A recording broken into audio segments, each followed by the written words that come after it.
Welcome to another episode of the Ignite Your Mind podcast, a safe place for real talk and discovering powerful stories, talking about mental health, real business journeys, and hearing inspiring stories. My name's Sanjay Patel and I'm a transformational life coach. And this week, guess what? I have another powerful guest that is Jessica Watt.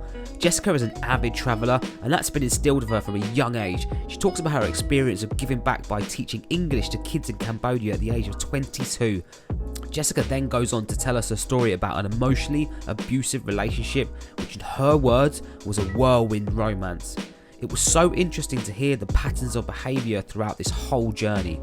It's powerful how then Jessica goes into detail of how she got out of it and goes on a mission to be living her best life.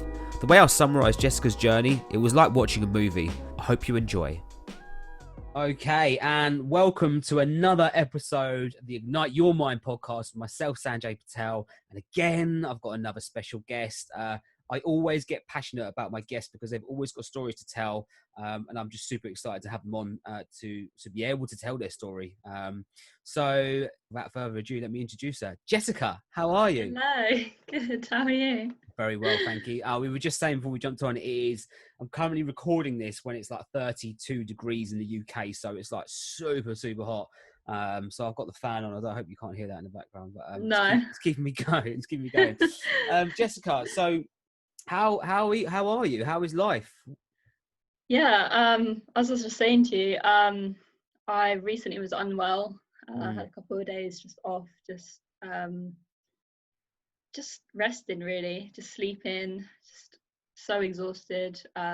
Negative COVID test result. Good. Yeah. Woo! Amazing. Yeah, okay. And but yeah, apart from that, like everything's all good. Just Cool. working at the moment and yeah, just enjoying the sunshine where I can. Nice. All right, okay. So let's dig this. Let's get straight into it, Jessica. Yeah. Take me back to what was it like for Jessica Watts growing up as a child? So I had a lovely upbringing. It was like sort of typical upbringing that I had.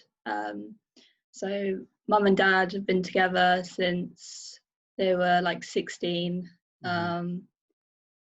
They met at school and things like that. Yeah. And then had us four kids. Four. So you got three. What have you got? Three brothers, sisters? I've got an older sister, and then I've got two younger brothers, and then Okay. so I'm the second oldest. Nice. Yeah. So do you all still get along, or do you have the odd fights and stuff? yeah, we do actually really get along. Yeah. Yeah. Nice. Yeah. Amazing. Yeah. Amazing. It was my dad's birthday yesterday, so my brother came over, so that was pretty nice. Nice. But yeah, I'd say like very lucky. Like my dad, my granddad was a businessman. He's now obviously retired. My dad's a businessman alongside my mum. They have their own business, so it was like nice holidays and things like that. Yeah. We still face the sort of typical things that every family face. I do think we all felt this sort of pressure growing up, but I think in hindsight I feel like a lot of people have that, as it moves down the generations. Yeah. And I feel like it's just really important to find your own path in life. Yeah. And just to find out what makes you happy and not tie your identity to your family. I mean, like my dad is in the road haulage industry and property, so like, I mean, I don't really have any interest in lorries or anything like that. So I couldn't picture you like driving in a big 28-ton lorry like on the road. Yeah. I mean, don't get me wrong. Like when I was growing up, I worked on and off like in the office, just doing admin work. I was happy to do that, and it was a really great way to like start out. And they always taught me like the value of money. I remember when I was like, I think I was like 15 or 16 and I wanted this CD. I had like this Britney song on, like typical girl. Yeah.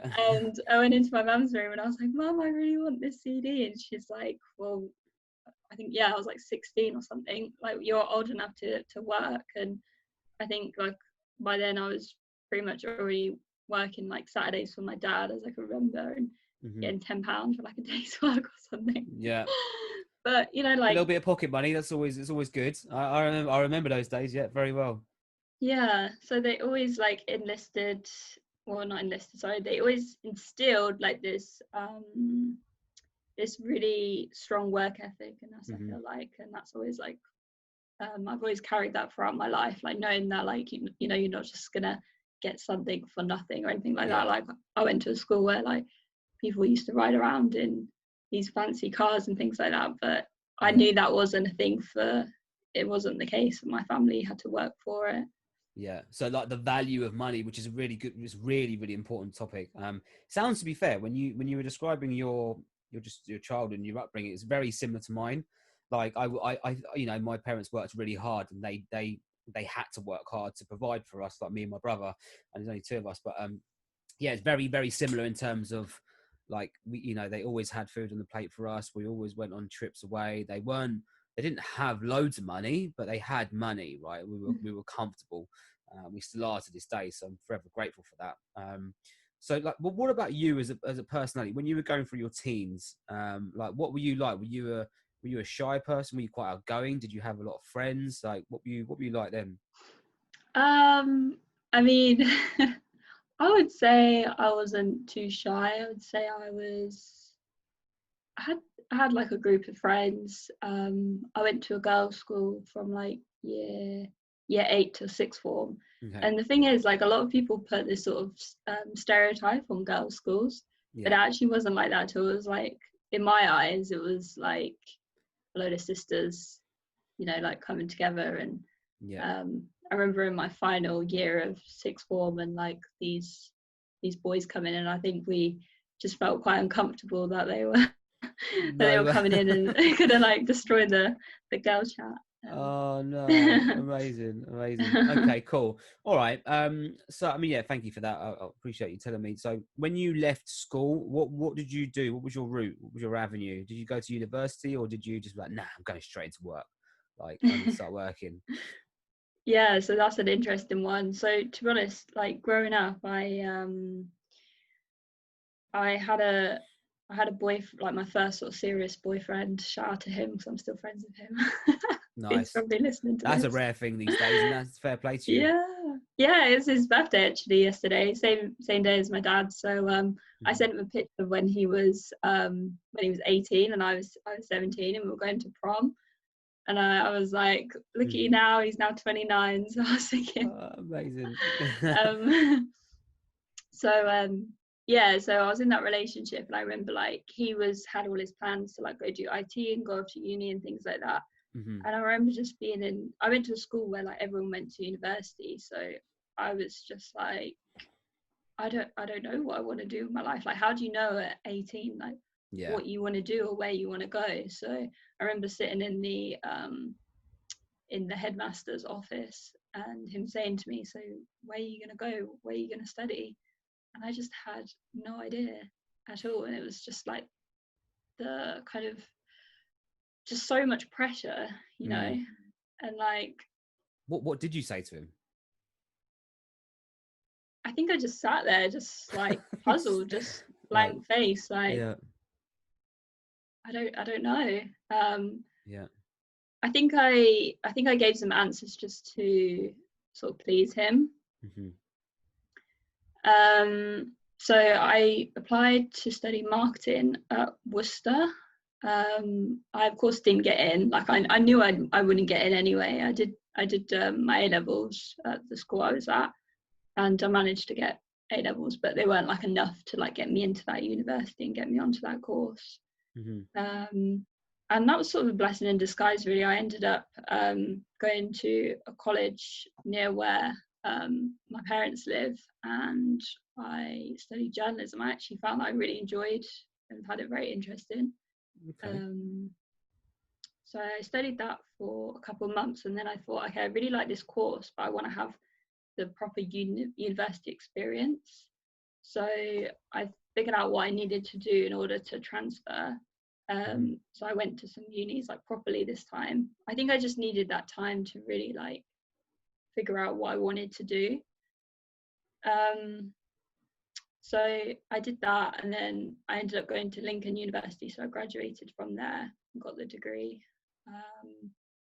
And I always enjoyed writing. Like I loved reading magazines and reading blogs, and I did really find it interesting. So it's the degree that I've used in a sense, not in a career sense so much, but like when I was in Australia, I was doing some writing for some publications, and that was really interesting, really fun. I loved working with those companies. And then I worked as like a beauty and hair editor for a magazine for a bit as well, and that really helped me to just get some work experience, really. Yeah. Yeah. Nice. I mean, look, so you mentioned when you went to Australia, like we spoke about this before. Like I'm a massive advocate for traveling at the moment. I really, especially now, I want to. I'm desperate to get out and just have some time away and travel a bit. And we spoke about Bali. So you've obviously done a bit of traveling. Tell me a bit about what was the thing that spurred you on to move to, what was it, New Zealand? You lived out Yeah. there, didn't you, for a little while? Yeah. Then Australia and Bali. Like, what was the decision? Why did you decide to do that? So my parents are like avid travelers as well. So Nice. I feel like it's just like in my blood, you know? Instilled in you. Yeah. Yeah. Yeah. Yeah. Yeah. I bleed travel blood. Yeah. Yeah. Yeah. Yeah. Yeah, so after I finished university, actually, like it was one of those times where I got my degree, I got the degree that I wanted, I had a great time. Yeah. But when you're just sort of sitting there and you think like, okay, now what? Like I still felt like I was in that phase of like really finding my own path, and I didn't really feel this sort of call into journalism really.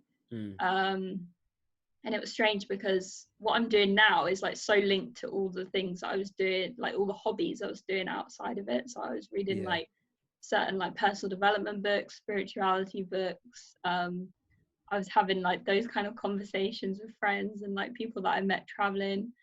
And so my dad had been to Cambodia, and I was talking to him about it, and I saw that the company was advertising for people to go and volunteer as English teachers in Cambodia.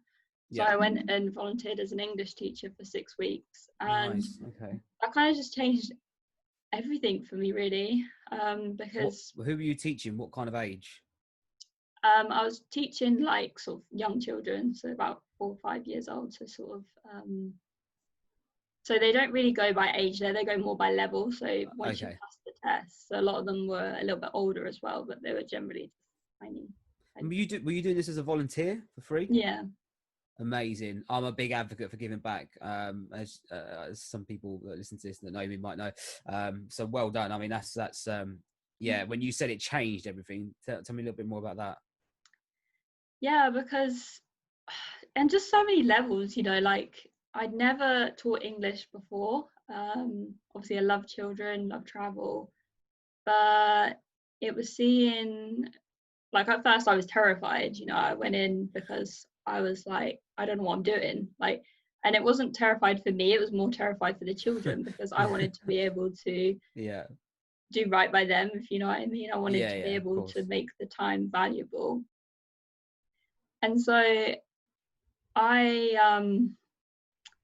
so I got the hang of it after the time that I was there. And in the end I just ended up like falling in love with them, and they were children from such poor backgrounds, like they came from just nothing really, Yeah. and it was just really eye-opening. And fell in love with them, fell in love with like my day-to-day activities. I met some great friends I was in the apartment with. Other volunteers. So Yeah. we're in like this big apartment, and it was people from all over the world, and we just were able to like do things outside of after work. Yeah. And funnily enough, Cambodia was actually the place where I opened my eyes to meditation.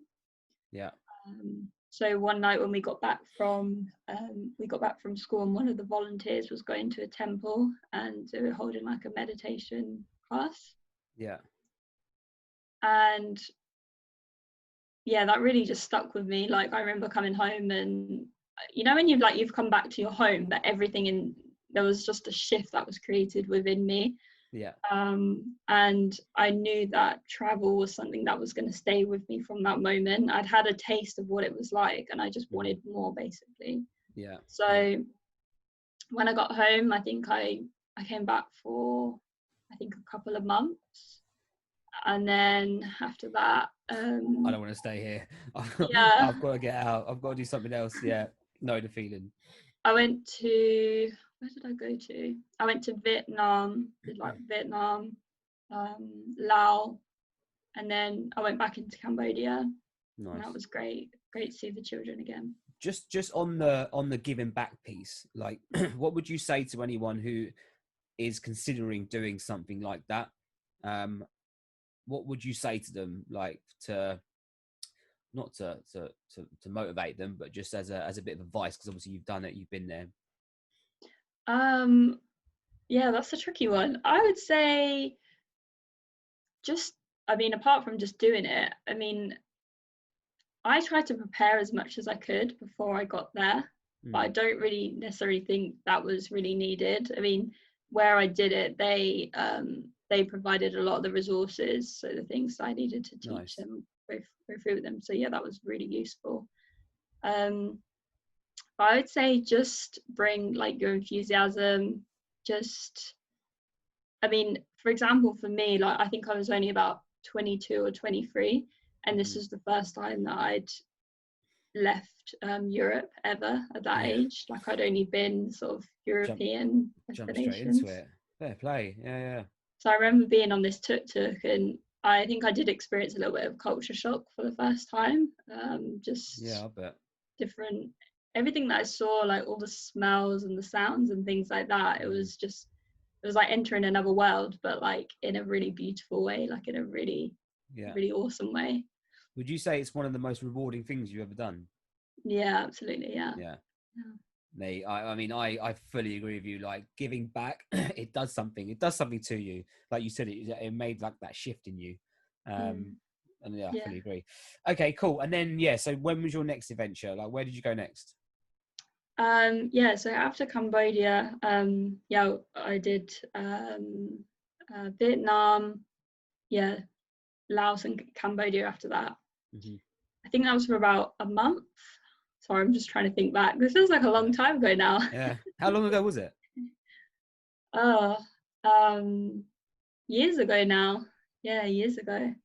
And then after that, I went to New Zealand and Australia for the first time. Yeah. Nice. Yeah. How long were you in New Zealand for? I was in New Zealand for just a month. And then I think the same for Australia. Yeah. But again, like I got back and I never heard of the work and holiday program. So I came back, I think, for about a year just to like save up and stuff. And then I went back out and did 2 years in New Zealand. Nice. Okay. What happened when you were over in New Zealand? Because I know when I first reached out to you, you were talking about a relationship. Or was that Australia? So that started when I was in New Zealand. That started in New Zealand. So what first of all, what made you want to go to New Zealand? Because that's like the furthest part away from pretty much from the UK. I'm pretty sure it's the longest flight you can get from the UK. Why New Zealand? Yeah, so New Zealand because we've got some family there. So my mum's cousins live over in Hamilton, which is about an hour away from Auckland. Yeah, so I'd never met them before, and honestly, because the first time that I was there, I just fell in love with the place.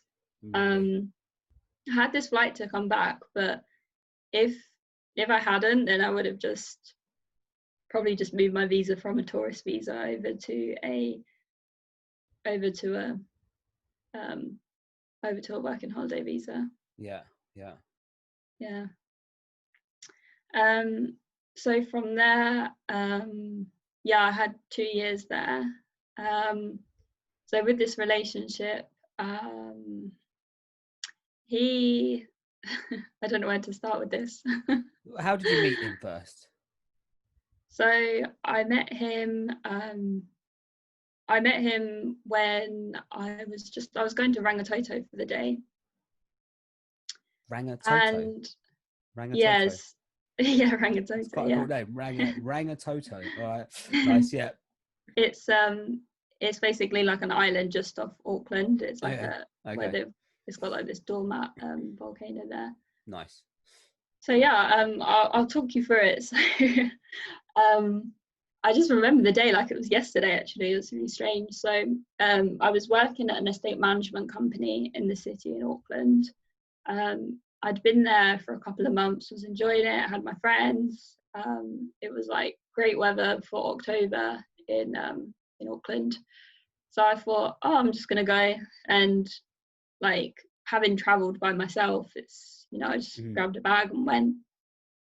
And I just remember feeling like really happy with my life and where everything's at. When you're just sort of sitting there and you're sort of reflecting on things as you do, Yeah. Gazing. and you just Yeah. you sort of gaze in and Yeah, you're yeah. like, everything's good. I'm really happy. And then I was walking halfway up, and then I got talking to these American guys, and they were with a girl from Singapore.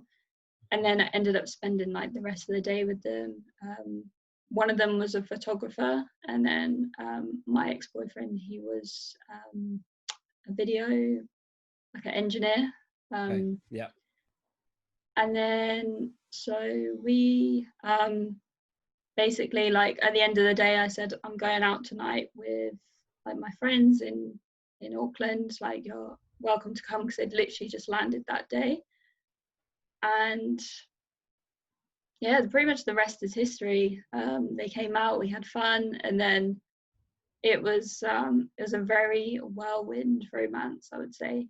And I think that was partly because he was only in town for like a short period of time as well. And then I also think it's the nature of those kind of relationships. What I've learned now is they often come about very quickly. So yeah, I don't really know where else to. So you're in New Zealand. You obviously met this guy or this group of people.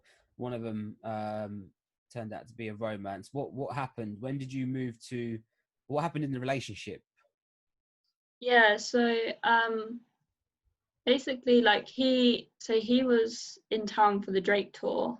So I went to one of the nights, which was great. I really appreciated him getting me and my friend tickets for that. Yeah. I still saw him in between like work and things like that. And all but good? what Like all the vibe was all good? Yeah, it was all good. But I think, the thing is with these things is that it's very fast. Yeah. It's a whirlwind, and you kind of get caught up in everything moving at like lightning speed, and you barely, your head's like spinning, and it's great. And he was funny, he was intelligent, he was charming, he was like older than me, he had a great job. He was like traveling the world and working with all these celebrities and had all these connections and things like that. And I think I was just perhaps like unconsciously, I think he sort of inspired me in my own life, because although like I was happy in Auckland and doing my job, I feel like he brought out something within me that thought, I want a bit of that. That makes sense. And I think I can say that with confidence now, but I don't think I realized at the time. So he almost like you were almost inspired by what he was doing, and it inspired you to do things. So almost like you looked up to him a little bit. Yeah. Okay. Yeah, totally. Yeah. Okay. And he was good at his job. He was high up. When another thing as well, like I remember one evening, I had the day off the next day, and he flew me to Sydney. He called me up. It was like a Sunday night, and I think this is also what led me to kind of get trapped in the relationship. was because he just called me up and was like, hey, what are you doing? And I was like, oh, I've just got in with my flatmate, we're just going to make some dinner and just chill out. And he was like, oh, do you want to come to Sydney tonight? And like, that's exciting, right? Like, you know, anyone would love to be like asked whether they want to be flown to Sydney. And yeah, I went, and I'd been to Sydney before and he hadn't been, so that was a nice time that we had. And you know, like I mean, I just sorry, I'll just pause you there, just out of interest. Like, so it sounds like for him to call you up and say, "Do you want to come over to Sydney?" You must have had a lot of trust in him at that point. So, how long had you been with him up until that point, or been seeing him? Not even a month. Not even a month, but you did have a lot of trust with him, and obviously that helped with, you know, him doing what he was doing that inspired you to do so. You know, why wouldn't you? Yeah, I get that. It's like an opportunity, right? You've just been presented an opportunity. Like, are you willing to take it? Okay, Yeah. okay. So yeah, sorry. So carry on. So you went to Sydney. No, it's fine. Yeah, I agree with what you're saying as well. I think it's a level of at that age as well, like naivety. You know, I had a housemate there who was like, you know, telling me to go, and you know, we were just two girls in our kitchen in Auckland. And what were you, 24, 25, or earlier? I was 23 or 24. 23, 24. Yeah. Okay. So yeah, he's still at a young age, like, you know, even when you look back now. Yeah. Yeah. And he was older, you know, he was confident, and you know, it's this great job, an American accent and things like that. And I think I took him up on the opportunity, and I just went. Okay. So I was actually only there for a few days anyway, and then I flew back, and then I went back to work. So I think that kind of kept me level-headed to know that I had my own place and my own income, my own job. Yeah. So we had a couple of months. So he finished the tour in Australia, and then he came back to Auckland before he flew back to Texas. Now, in that time, when he came back to Auckland, that's where I feel like the sort of red flags started going off. But of course, at that time, because your head's sort of spinning, you're thinking, you just brush it away. You're not really thinking, actually. And I mean, I've got a vision in my brain at the moment. There's like a tornado, and you're just like, it comes and just takes you, and you're just going in this tornado, and you're just like seeing this tornado with you in it. Yeah. It's like a visual. It's like when you said whirlwind as well, like those sort of words, like just okay, carry on. And so following on from that, so he had a couple of days with me here. We actually went up to, I remember, I'll tell you this story, we actually went up to see the Sky Tower in Auckland, and he, for some reason, he thought it'd be funny to try and like open the doors when we were going up, and they actually ended up nearly arresting him for doing that. And I think what? I mean, how high were you up when he tried to do that? We were really high. I mean, this was at a point when he was doing it for like a joke. We weren't in any sort of argument or anything like that. I think he was just overexcited. But was he drunk? Yeah, no, he wasn't drunk. No. Was he on drugs? No. it was kind of like, he just opened it slightly. So okay. Yeah. I mean, what was going through your head in that exact moment? In that exact moment,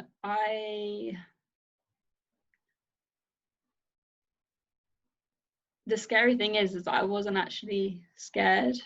I was just, I think I was just like, I just thought I was in love. I just thought I loved this guy. So that's as real as. It didn't matter what was going on, regardless. Okay. I still saw this like intelligent, confident, kind, funny, fun person, and I think all the experiences that we had, he liked to live like in a really fast way. Yeah. You know, he liked the best of everything. You know, like if we went out to a restaurant, he had the best meal, we went to the best place. Yeah. He, yeah, and I think I got like caught up in that really.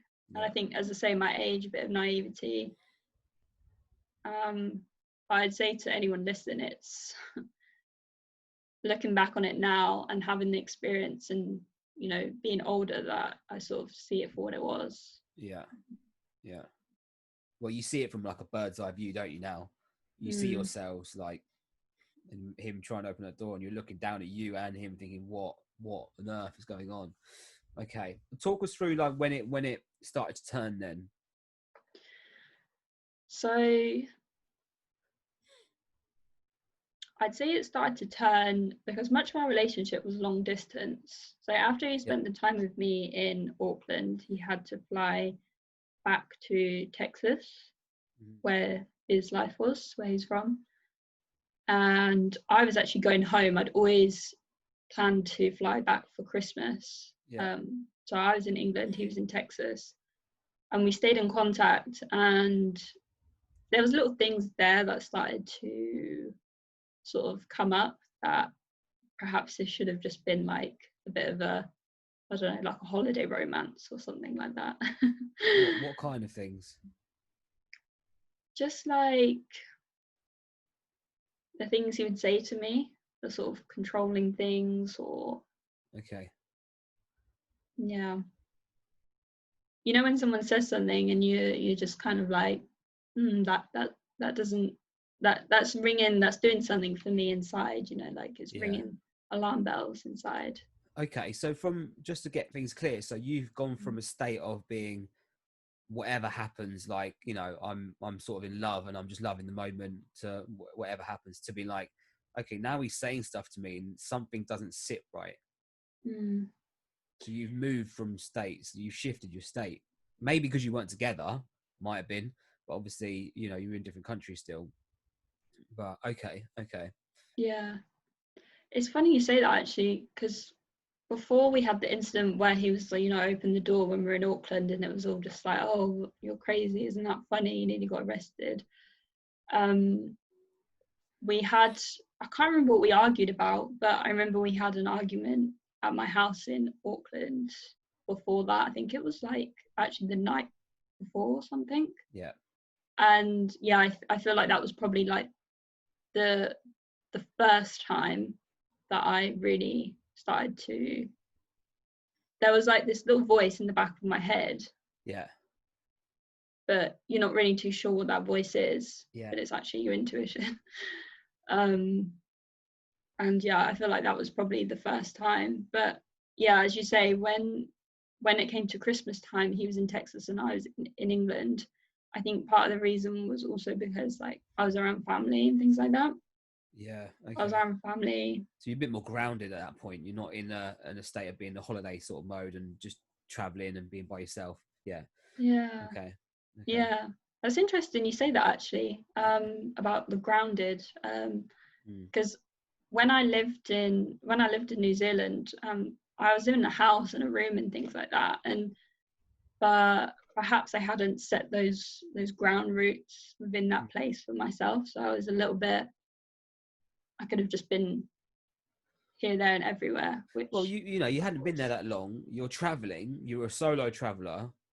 Like, it's kind of what, and I can only say this because I can relate to it. Like when I went to Australia last year, I was sort of going by myself. I never felt completely grounded because it's not my home, unless you try to make it your home. But if you always knew in the back of your head you were going to go back to London, go back to England, like you're always going to go back home, right? So you it's not a case that I think you were like, right, I'm going to Auckland and I'm going to live there for 10 years. It wasn't like that. So I think, yeah, and it is like when you go back home and your family's there, you all of a sudden become more grounded, like just mm, naturally. It's a natural flow. I think when I first moved out to Auckland, I was never like, I was always just kind of thinking like, well, if it happens that I meet someone or I get sponsored or something like that, it was never Yeah, like, oh, I'm I'm never gonna go back to the UK. yeah, But yeah, I think I always just like kept just an open mind. But yeah, as you say, I think I didn't really have my roots quite grounded in that place just yet. So it created a lot of sort of what's the word? Like I wasn't able to really, like really ground myself somewhere. Okay. So getting back to said man, what happened when you started to feel, when you were back in England, he was over in Texas, and you started to have this conversation, and you felt a bit odd or a bit of discomfort? Talk us through what happened then. So what happened after that was I went on holiday with my family, and we were still talking, still together, and I'd booked to go to Texas afterwards. So I was all over the place really. So I was in England, and then I was on holiday with my family, and then I went back to England, I think for like a night or something, and then I flew from London to Dallas to San Antonio where he lived. Yeah. And I was there for about a month, and yeah, that's when things the alarm bells truly started ringing for me. Before you just take it back a little bit, before, like, even when you were on the plane out there, or when you booked that ticket to go to San Antonio, did you have doubts or not? I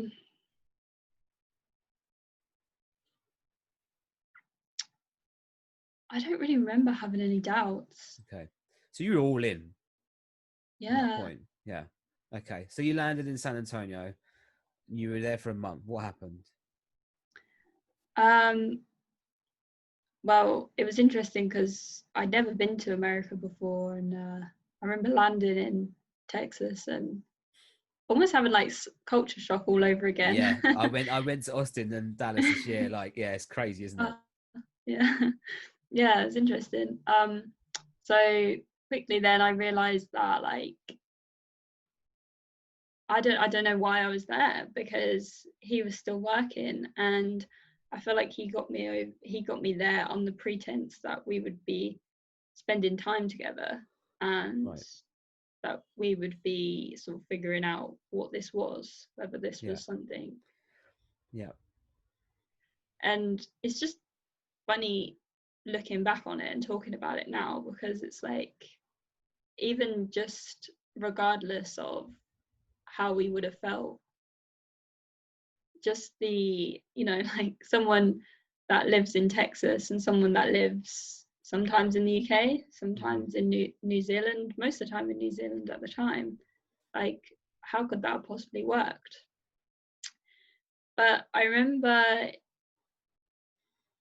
the next day he was like, okay, I need to go to work. And I remember just being like, and that's when it sort of kicked off, because at that point, looking back on it now, I realized that like I was in his house, I was in his country, I was completely trapped. He'd got me in a place exactly where he wanted me, and he wanted to just be able to control everything. Yeah. And yeah, it was a really scary thing. It was very scary. So when he said to you, I'm going to work," and then obviously he left, what was going through your mind at that point? Just, what am I doing here? Yeah. Like, what is this? He had a daughter as well that he lives with. So as well as that, I was also playing stepmom at Right. Okay. 24. Yeah. This guy that I'd only known for a couple of months at this point. It was just a lot. It was a lot, very, very fast. And then I thought, I don't know what I was thinking really. I suppose I just thought, well, I'm here now. Let's just try to see what happens. Let's make the best of it. And, it wasn't all terrible times. And there was times where we had, things were good and I felt good around him, and everything else that comes along with that.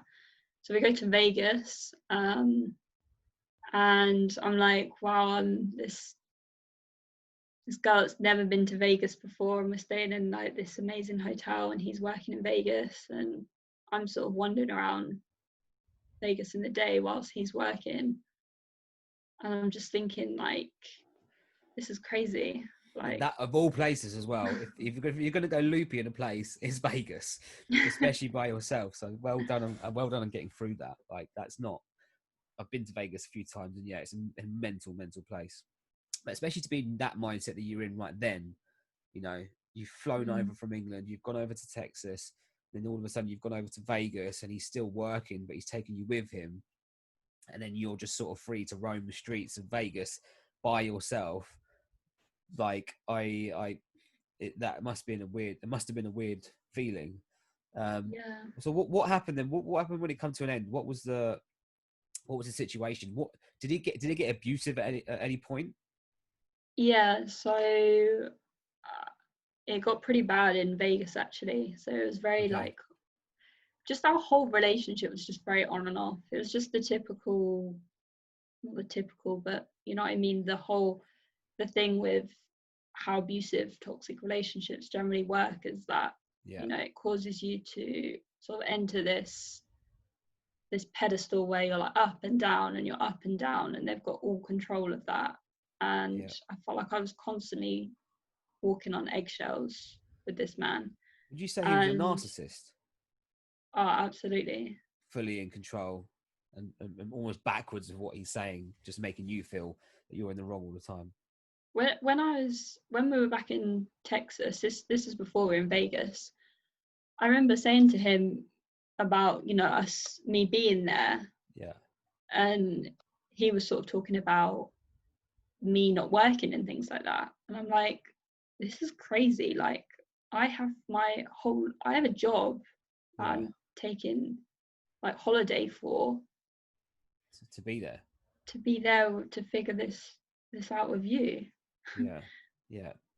And I think I forgot that quite a lot.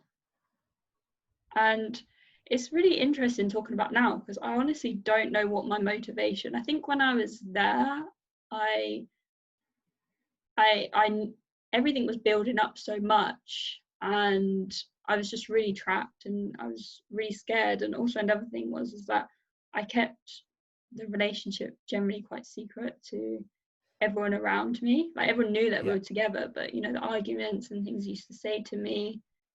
I was just about to ask you that. Like, the thing that was coming up for me was like, did you tell your parents about this?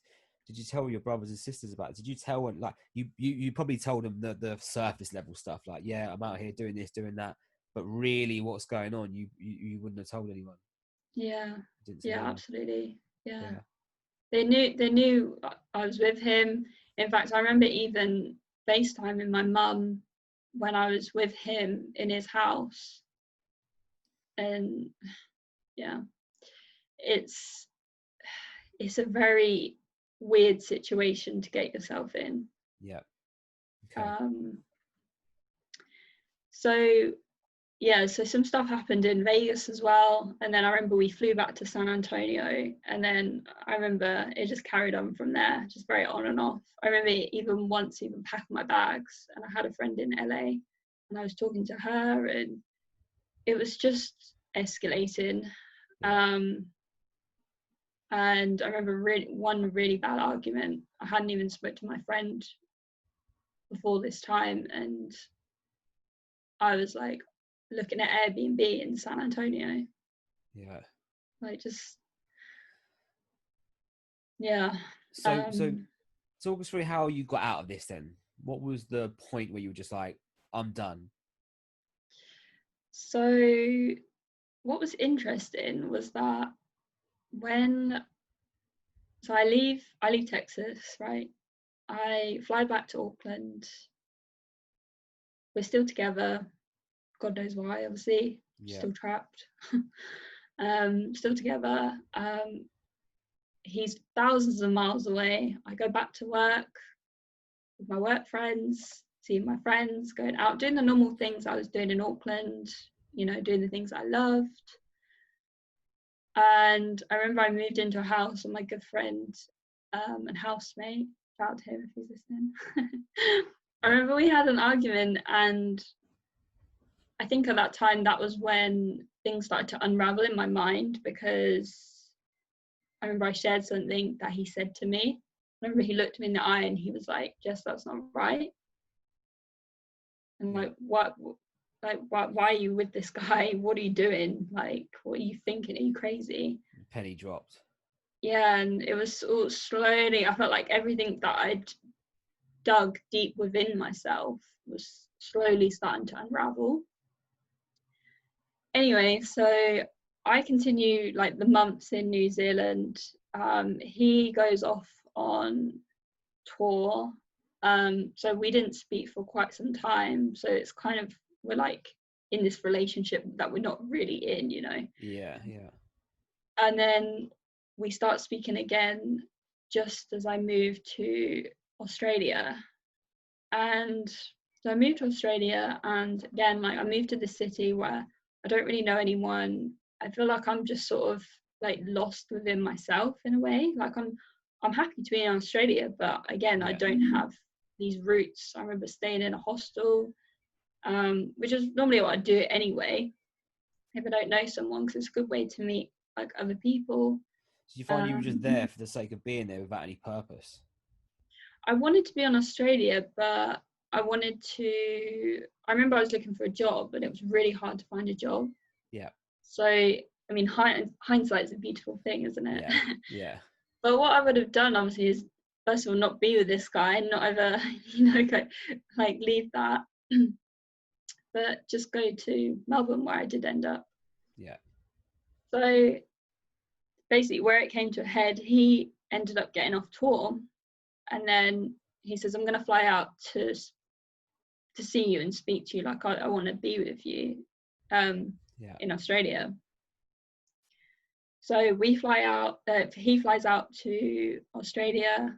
We're in Brisbane, and,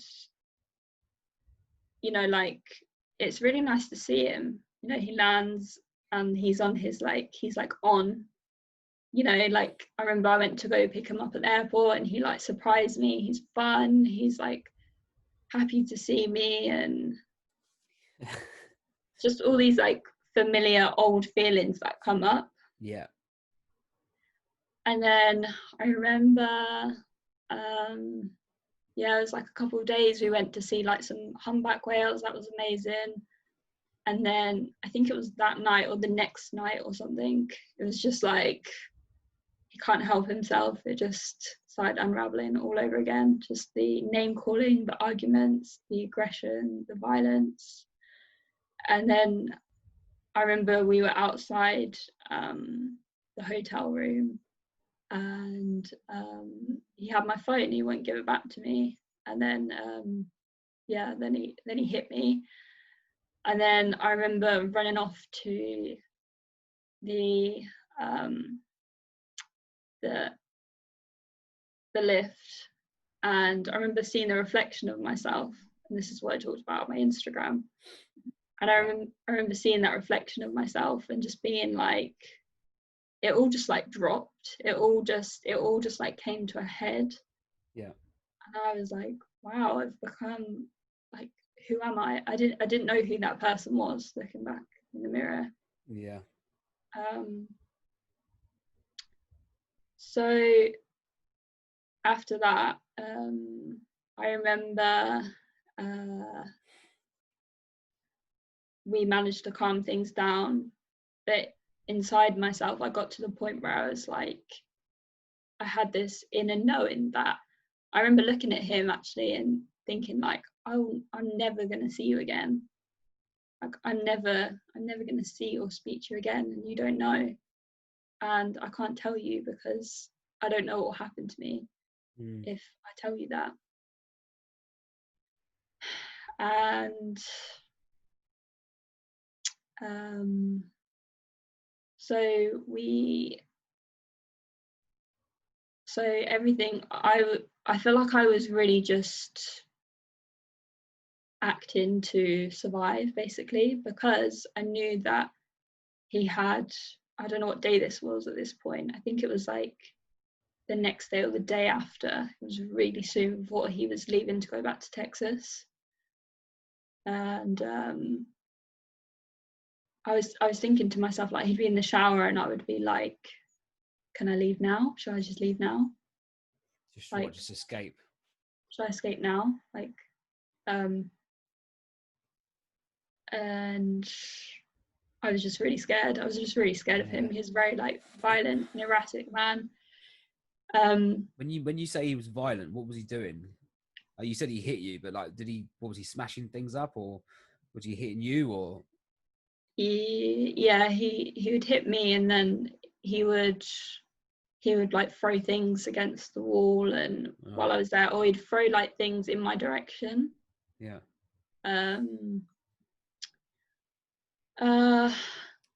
So okay. Sorry, I'm just trying to think back to that last night. No, that's fine. Yeah, what was the escape? When was the last moment where you were like, I'm done, see you later, when you were completely out? Yeah, so our final night, I remember we went to dinner, and again, it's like the only way that I can describe these types of people, I'm not going to say men because I don't want to generalize, is that it's almost like there's a switch that goes off in their brain, because we were having a nice dinner, and I think I said something as simple as, oh, I wonder how many people in Brisbane use public transport to get to work or something like that, and he just flipped.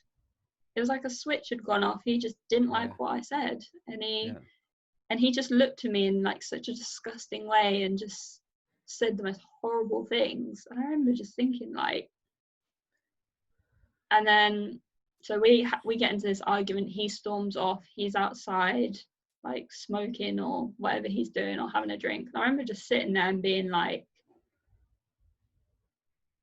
what am I going to do? What am I going to do? So it I'm sounds obviously, like it doesn't matter what you said, he still would have flipped out. Do you know what I mean? Like he was almost just looking for an excuse to trigger him to flip out. Does that make sense? Yeah. Now I realize that he has a lot of issues within himself. And that's sad, and that's sad for anyone that goes through that. It really is, yeah. It comes out in other ways, in anger, things like that. So I remember sitting there, and obviously I'm upset, but then I'm sort of in this country where no one knows where I am. I don't know anyone. I just go into like survival mode. So I'm upset, but then I'm like, okay. So I remember I went round the corner and I rang this girl that I know from my hostel. I didn't know her very well, but I rang her, and I was very, very upset. And I was thinking like, what do I do? And I was saying to her, I was like, I can't do this anymore. Like, so I go back out and he's not there. So there's like the South Bank in Brisbane where there's like bars and restaurants and stuff. So I walk along and then I see him outside sitting at a bar, and he's like, do you want to talk? And I'm like, okay, I need to calm him down, but he's drinking. And I knew if he's really drinking, then what's the point? Like I've already lost him type thing. But he's drinking, and then that doesn't end so well, and us trying to have a conversation, that doesn't really happen. I remember I went back to the hotel and I'm just like freaking out, like I'm like packing my bag because he's leaving back to Texas anyway, but I'm like, do I see this out? Like what do I do? And then I'm like contacting him because I'm like, I need to calm down the situation. Like, looking back on it, there's so many times that I was just simply just trying to get through, just trying to calm him down. To almost get to like the next day or whatever the case may be. So he comes back and he's just so drunk and just so like angry and just really erratic. And I'm just like, oh my God, like I should have just ran. I should have just grabbed my bag and just gone. And we're like quite high up in this hotel, and like he's like walking in and out of this hotel. And I didn't talk about this in the Instagram, but he messaged my mum and said things like, he was like crying but then angry, and he had a drink in his hand, and he said stuff like, oh, I really love her, and blah blah blah, things like that. And to me that was just worse. It was just whatever he would have said. And then more red flags. The reason that I knew that he messaged my mum is because my mum messaged me and said, are you okay? Just randomly. And I was like, he's messaged her. Yeah. So I'm like mad at him for messaging her, saying, why are you messaging my mum? And I'm just like almost pacing, just like, oh my God, what do I do? Like, I don't know what to do. And he comes in and he's just really like, he's just really angry, just really emotional, and just very like erratic. Like, you don't really know, like, he's always been, my experience within the time was always like he's a ticking time bomb.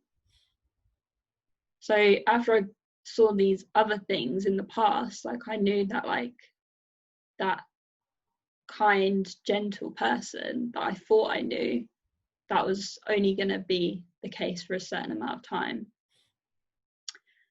So I managed to get the drink out of his hands. He kind of like surrendering. It was like talking to a child. I remember like getting the drink out of his hands. He was sat down on like the hotel bed, and I was almost like pleading with him, like, please. I remember saying to him, I was like, I'll stay.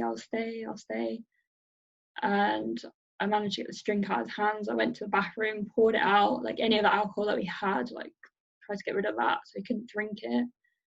And then I remember he lay down on the bed and he put this pillow over his head as if to like from the light. And I remember standing there and my bag was packed. I had no shoes on. I had my hotel key card in my hand and my phone. I didn't have my charger, I didn't have my stuff. I left all my stuff, and I just looked at him and I just went. Did you leave your I stuff just went. there? Yeah. You left everything? Yeah. What did you do? You just run out? I try not to run. I tried to just be like as calm and as quiet as I could, because that, as I talked about on my Instagram, it was like, I remember it was almost like standing here and then him being there and just looking at him and just knowing that I only had a few seconds, because if he knew that I was leaving, or if he would have heard the door go, then I don't know what would have happened to me. So where did you go? So I went like round the corner, as far away in the hotel as I could. I remember I was around this corner, and I remember I called my mum. Shout out to you, mum, you're the best. And it was literally like all the stuff that I'd kept within me, it was almost like a purge. I remember just like sobbing to her. Yeah. And it must have been the worst phone call she's probably ever heard. Especially when you're not even in the country either. You're other side of the world, right? She was in France, and yeah. she was almost like she was just everything at that time. She was, yeah. And I remember she said to me, she was like, Jess, listen to me. She was like, I want you to go downstairs. She was like, I want you to put the phone onto, because I couldn't speak at this point. I was like so overcome with like emotion and being scared, because I knew where he was, and this was a person that was very violent. I didn't know like what could happen, what he could do. Yeah, what he's capable of. Yeah. So I went downstairs and I managed to get a room for the night. I remember just talking to my mum for hours, and my mum was just saying to me, you know, like, she was just pleading with me. She was like, promise me you will not go back. Promise me you will not leave that room. And she knew that he was going back to Texas the next day. And I said to her, I remember saying to her, like, it sounds silly now, but I remember saying, like, what about if he throws like all my stuff off, all my laptop and everything? She was like, it doesn't matter. Like, you're out of there. Like, that's just stuff. That doesn't matter at all. Yeah. Big shout out to Mum. Yeah, she's the best. Hero words. Cool. Love I that. don't, honestly, that night, I don't know what, like, I would have done. Yeah. Yeah. The hotel were amazing as well. They said, you know, like, if he continues, then we can call the police and we can check on him and make sure he's not trashing the room or Yeah. whatever, or hurting himself. So me and my mum were talking like till about probably about 4 or 5 in the morning Australian time. She was actually in France. Yeah. And yeah, I woke up and obviously my phone had died because I didn't have my charger. And I remember just being like just numb, and then I just didn't know what to think. It was just Madness. such a weird time. I Madness. remember the hotel, they called me and said, like, make sure you don't go back to the room. He's come down to ask where you are. We've not told him anything. So he was looking for me. My phone had died anyway, but I knew I had like so many messages and calls and stuff. Yeah. Yeah, so they rang me about an hour, about 2 hours afterwards, and they said, we think we've just seen him go in an Uber. And I said, yeah, that'll be him going to the airport. Like, he's leaving the country. And I knew he was going on tour, like the next day. And I knew that was really important to him. So I said to them, I don't think it's likely that he'll come back. Right. He'll come back, yeah. So yeah. Whoa. Okay. I mean, first of all, thank you for sharing that story. There's a lot of things which came up for me, which, you know, especially if someone's, like you just said, at that time you didn't say anything about it, and imagine what would happen if halfway through that relationship you did speak up and you did see sense. And this is the reason why I try and put these podcasts out there, because there may be people, especially now, there's a lot of emotionally abusive relationships going on with the whole COVID-19. It's hard. So I hope that if someone is listening to this and they've heard your story, Jessica, that they can speak up and reach out and seek help, you know, because a narcissistic relationship is never a good one. And it's always, it's a common thing. It really is. It's a really common thing. And to see that at the time, it's almost impossible, right? Like, you couldn't see it. Then all of a sudden it came to the head where you did. And you made that conscious decision. So yeah, I mean, look, thank you for sharing that. I fully appreciate that, and I'll be forever grateful. And I wanted to jump through the screen, just give you a hug. It's like I was like halfway through, I was getting emotional. I was just like, this is it's almost like I was seeing like a movie unfold, and I was watching a movie of you and this guy, and you going to all these different countries and getting on these planes, and then you calling your mum, and like I sort of like saw it as a movie. I don't know if anyone else is watching it, listening to this, that may be the same. But all right, well, look, Jessica, what are you up to now? What have you been doing since then? Gone on your own little journey, right? Yeah. So actually, like, following from that, so in telling my story, you know, like, I had such lovely messages, but it's so important to not come from this sort of this victim sort of survivor mentality. It's very important for me to be like, yeah, that did happen, but things happen in life, and I've forgiven him, you know, like he gave me some beautiful things. I've got some great memories, and I see it for what it is now, you know.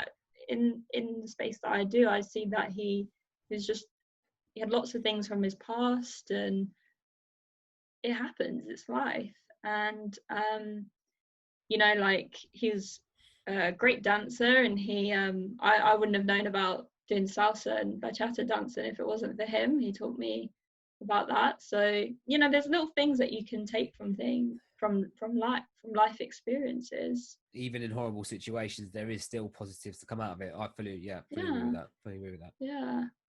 So and I was watching something yesterday, and it was about it's like that quote, isn't it? You can't hate the experiences that shape you, and it really has shaped me, because I know the signs now, and I know what to look out for, and little things that kind of come up in your brain, and you're like, oh, that doesn't feel right. But now I've had that experience, and yeah. And also, if anyone around you has that, or you see the signs, you can pick up on it straight away, right? Yeah. So you could be there for other people that may be in a similar situation or getting into that similar situation. Yeah, but it's going to be hard, because I come from a family where we're all strong-minded, and I feel like I'm quite strong-minded myself. So even when I was little, like, say for example, I was doing something that my parents were like, oh, probably shouldn't be doing that, then I would be like, well, I need to figure that out myself. So yeah.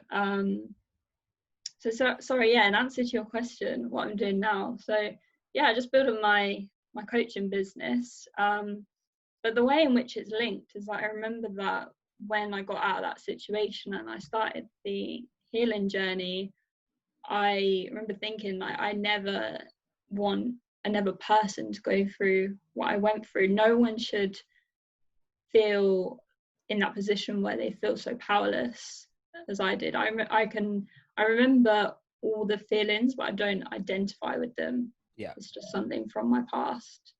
But it's of the understanding that a lot of people are gonna go through the same things. Yeah, or even are, unfortunately. Well, still are. Yeah. No, amazing. Okay, we'll wrap it up there, Jessica, because I feel like we're going over time. But look, I massively appreciate it. Would you be open, if anyone has got this far and listened? Thank you so much. Would you be open to people contacting you if they've got questions, or especially in confidence, right? Because I know something like that, you would only want to speak in confidence at the time. So if you're open to that, yeah, then sure. I'll put all your links below to your Instagram and Facebook and stuff, so you can get hold of Jessica. Any final words? What does the future hold for Jessica in 30 seconds? Oh, in 30 seconds. Who knows? I'm not good with time limits. Yeah. No. Building my business, working with some amazing people, traveling, meeting a great person down the line, no rush yet. Just lots of good positive things and uplifting people, and nice. Just living my best life. Living my best life. Hey, Jessica, okay, guys, if you've been following my social media last year, I made this journey called The Road to Living Your Best Life. And we spoke about this, didn't we, Jessica? Bali. I'll see you in Bali, actually, won't I? Later on this year. I reckon I reckon we could do it. I reckon it could happen. Cool. That's my mission. I was actually having a look at flights this morning. Anyway, right, Jessica, thank you so much. Massively appreciate it. You can stream this on all your favorite podcast platforms. You can also watch the full YouTube video on YouTube if you want to. But Jessica, thank you very much. Speak to you soon. Yeah. Take care. Thank you for listening to this week's episode of the Ignite Your Mind podcast. This is a safe place for real talk on discovering powerful stories, talking about mental health, real business journeys, and hearing inspiring stories. Please do subscribe if you are listening to this on Spotify, YouTube, or Apple Podcasts, and leave me a comment. And more importantly, share this with anyone who you think may take value from it. New podcasts every Friday at 12 p.m. I look forward to seeing you next week.